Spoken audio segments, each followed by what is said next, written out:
Let's read a bedtime story, kids. Let's read a fairy tale. So this is an important historical video, and I'm appalled last night what I saw at the hearing by Gary. I was so appalled at him last night. Micah Gary, the attorney. Now you know I go off on the NRC harder than anyone. But he engaged in such horrible personal attacks last night on Mr. Morris. It was outrageous. That hearing got out of hand last night, by the way. It got ridiculous. So this is important. Some people showed up catcalling in the front row. Me and Peter talked to him outside after. Oh, this is our first hearing. What? It was ridiculous right off the get. So first off, I want to talk about Peter and I were the first ones there. I'm always the first one there because I know that's when the communication happened. The second group of people come pulling in. I says, oh, there they are. They got Oregon plates on the car. Now, I think it was just coincidence. It was a rent-a-car. Yeah, of course. They're just metaphorical. So, Mrs. Howe, Linda, right? Yeah. And then, of course, Victor, who runs the whole show, who and I go way back. I have relationships with these people because I've been at this so long. So we had some really great conversations about the SMR in Russia. Peter, we're sitting there talking. I says, well, you know, Kathleen, who's the head of the NRC appointed by Trump, worked at Idaho National Lab with Jose Reyes. Jose Reyes owns Nelska. Now I says, this is corruption. I says, this is corruption. Let me prove you how it's corruption. I says, their original funding was Ken One Financial, right? And they knew all about it. And they says, yeah. I says, it was a Ponzi scheme. The SEC got them and put them in, they went to jail for that. They like, absolutely it was. They agreed 100% with me that this is collusion and fraud. So then we started talking SMR. I says, well, you know the accident, so-called accident, the so-called mishap, as you guys call it, in the media, PBS, a nuclear mishap, is an SMR meltdown going on in Russia. And then somebody, one of the NRC groups says, we're talking to a bunch of them now, says, no, that's, I said, no, that's not a missile. That is not a missile, it's an SMR meltdown. What did Linda Howe say? Linda Howe said it was an SMR, it was no missile. That's a... And then she went on to describe to me how those missiles work. Yeah. Interesting. So, she knows. You think she knows? She told me she knows a lot more than she could tell me. That's exactly her words. And let's see, she's a nuclear physicist. She's the chairwoman of this entire district here, who's been there forever. And I said, look, and we have a relationship. Her and I have a cordial relationship. You've seen how we talk to each other, right, Peter? It was very friendly, very cordial. Look, this is important. Peter asked a really great question to Mr. Morris right there. Mr. Morris does not like me. And that's all right, because I really don't like him, but I'm sure not going to personally attack him. And he's never personally attacked me. Same with Tom. They've never personally attacked me. I've never, I go after them, call them the nuclear rat, but I'm talking about the upper ass and the overbody. These individuals are not making these choices. This is a political apparatus. The NRC is not the DOE. Now, when I went on before 3 years ago, that was the DOE consent. That was the Department of Energy. That's who makes... Now, why am I wearing this shirt, Peter? Who is this guy? Number 11 in 1980s, early 80s. Danny White. He's a Mormon, right? Yep. Who's sponsoring the SMR? The Mormons. You look it up. The Utah State Legislature, the Mormon Church is the only one sponsoring this. Okay? Why Texas? So last night, this is real important. Now stay with me. So I know Victor personally. He's been with the NRC. He's the spokesman, whatever. There's a reason I'm the first question up. So let me tell you how this works. When you go to these hearings, whatever, they schedule the person by the most important person in the movement down. There's a reason I went Kevin Blanche, Gene Stowe, Gary Hedrick, Donna Gilmore. They know. They know. There's a reason Kevin Blanche was placed first. There's a reason Gene Stone's there. By the way, Gary Hedrick is an absolute gem. So is Donna. But Donna, Donna's young to this thing. You're not kidding. We love her. And the whole lemon thing. Beautiful. I loved it. And that's her from Pilgrim that organized that. That's great activism, by the way.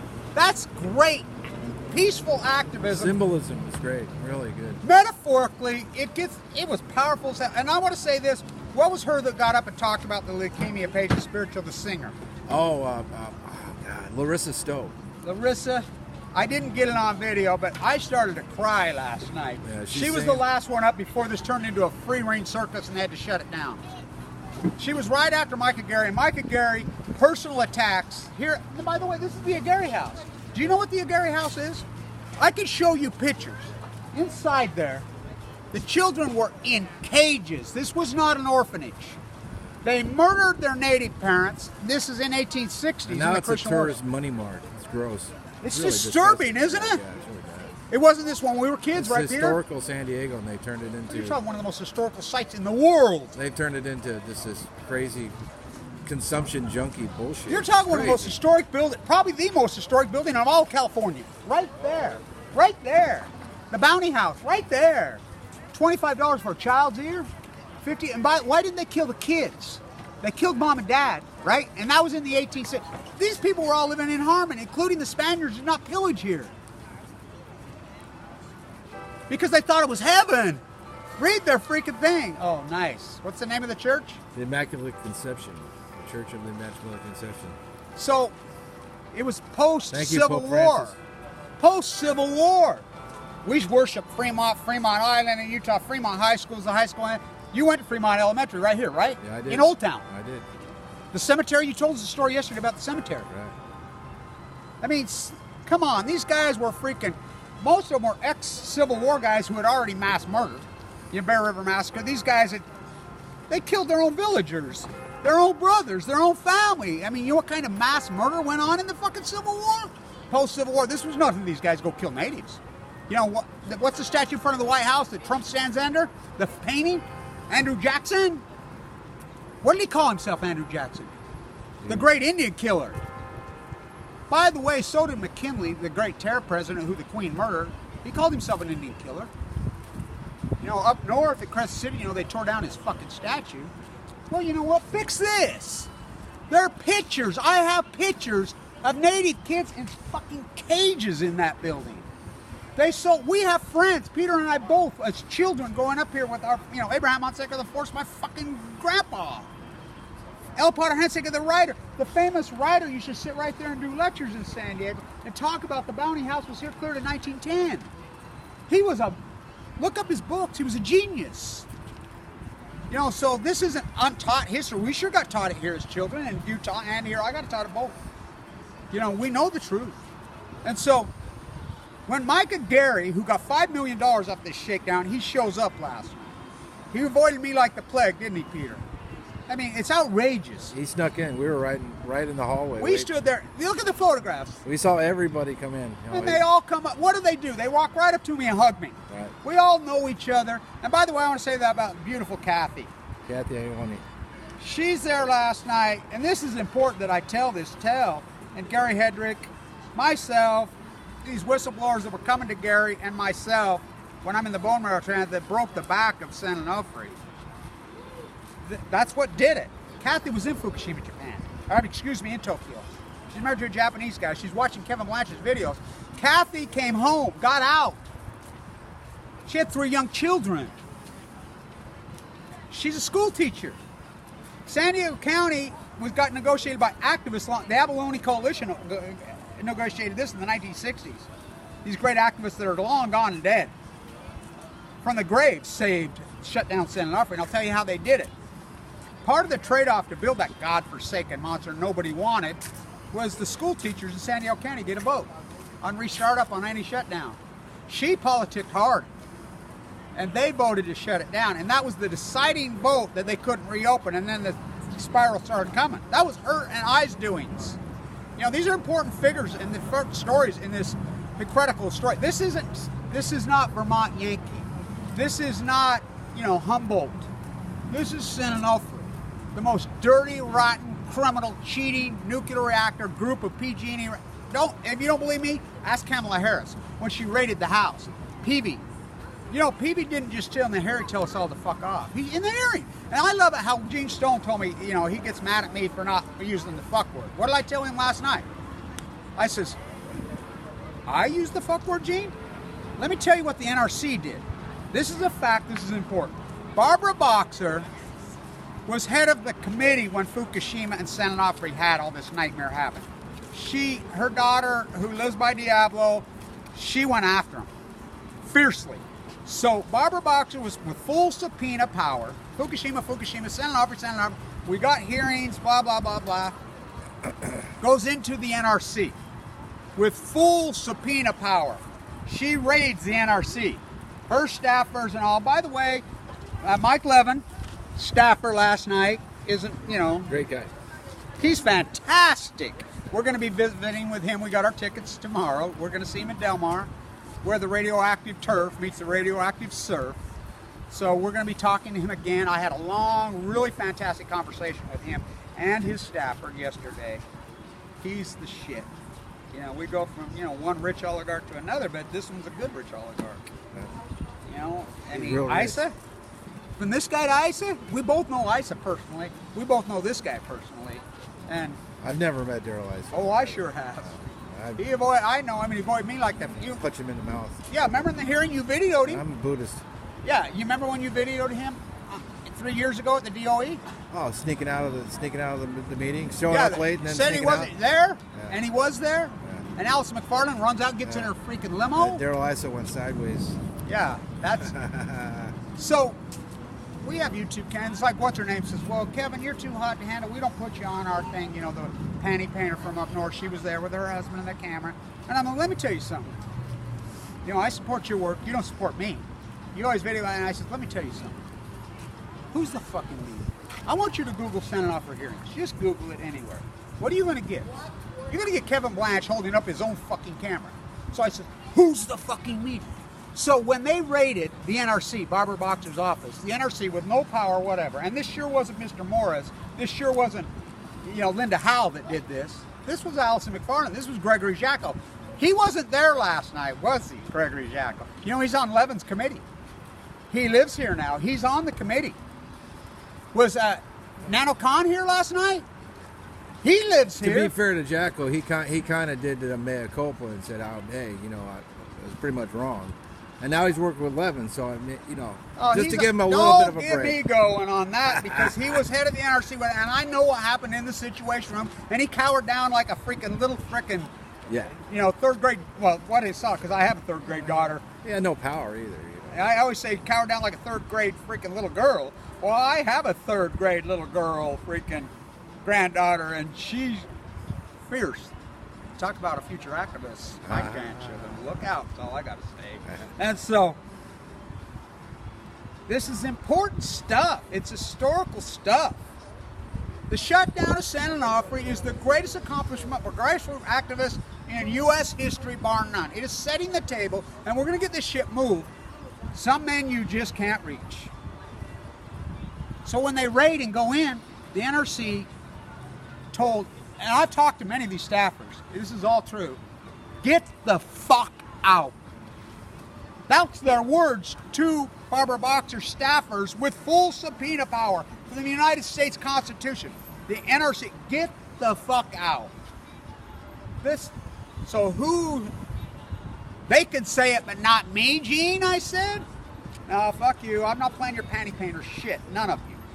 You know, and I respect all those great activists. Kevin says to me afterwards, he just turned around to me and says, do I say fuck too much? And I said, fuck you, Kevin.